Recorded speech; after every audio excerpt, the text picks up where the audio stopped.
Oke, saya ikut Pemi bernama daftar. Supri yang pulang ke Setahu saya Indonesia itu tahun lalu, kini orangnya adalah baik. seorang nelayan. Akhir 2018 karena hendak mengumpulkan dana untuk biaya pengobatan anak, ia ditawarkan untuk menjadi ABK di Taiwan. Nah, Tak diduga, mimpi buruk pun dimulai.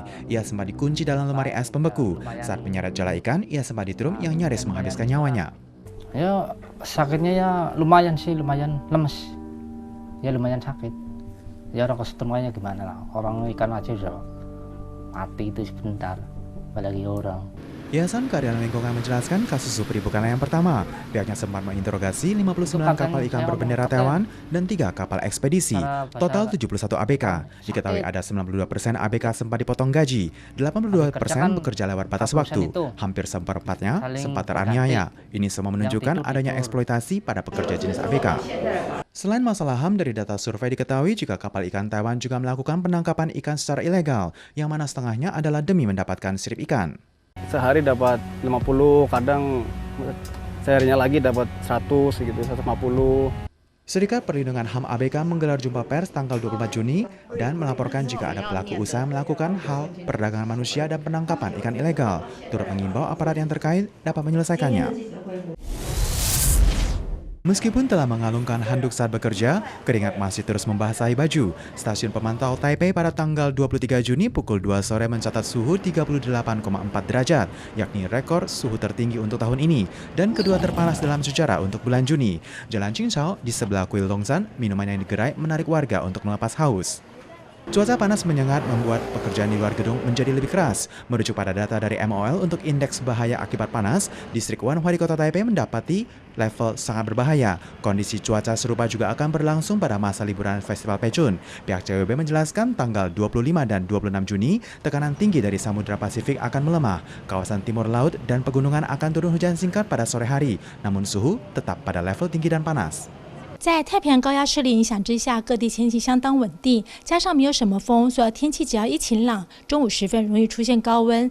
Cuaca panas menyebabkan jumlah penggunaan listrik mencatat rekor baru. Pihak Taipower menjelaskan tanggal 23 Juni mencatat jumlah penggunaan listrik tertinggi, yakni pada siang pukul 1.35 yang mencapai 36,84 juta kilowatt.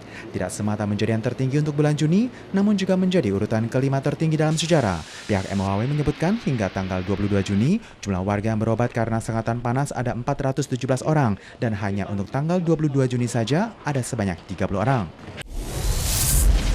Terdengar sirene gempa, warga berhamburan keluar rumah. Pohon di tepi jalan terlihat bergoyang. Jalanan tidak hanya muncul retakan, bahkan dari celah retakan dapat terlihat kadang membesar, kadang mengecil. Meskipun epicentrum berada sejauh 700 km, warga di kota Meksiko dapat terasa dengan jelas dan ada petugas medis yang menangis khawatir ketakutan.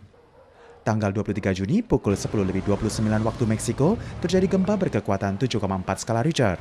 Epicentrum gempa ada di bagian selatan negara bagian Oaxaca dengan kedalaman 26,5 km, termasuk gempa lapisan sangat dangkal kulit bumi. Bangunan yang dibangun pada masa kependudukan di sekitar epicentrum tak kuasa menahan gempa dan roboh. Setelah itu muncul ratusan gempa kecil susulan dan hingga saat ini dilaporkan ada 6 orang meninggal. Pusat Peringatan Tsunami Pasifik Amerika Serikat mengeluarkan sirene tsunami, yang artinya kawasan sentral dan selatan Amerika berkemungkinan muncul ombak setinggi 3 meter. Untungnya pesisir pantai Oaxaca hanya menimbulkan ombak setinggi 60 cm. Menuju pada media Arab Saudi tanggal 22 Juni menyebutkan seiring dengan mengganasnya pandemi COVID-19 demi keamanan dan pencegahan pandemi, maka pemerintah setempat memutuskan untuk menghentikan ibadah haji dari peserta asal luar negeri mulai tanggal 28 Juli hingga 2 Agustus. Ibadah haji hanya dapat diikuti oleh warga negara dalam negerinya sendiri. Ini adalah yang pertama kalinya dilakukan selama 90 tahun sejak berdirinya negara tersebut.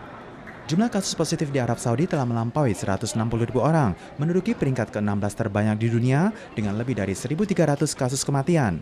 Meskipun pihak pemerintah telah mencabut jam malam pada tanggal 21 Juni dan kembali mengoperasikan kegiatan bisnis, namun warga asing masih dilarang untuk masuk. Sebenarnya pandemi di Arab Saudi mulai merebak per Maret lalu dan telah meminta semua umat muslim di dunia untuk bisa menunda aktivitas ibadahnya. Jumlah umat muslim terbanyak di dunia adalah Indonesia yang telah mengumumkan pembatalan ibadah haji bagi warganya per awal Juni.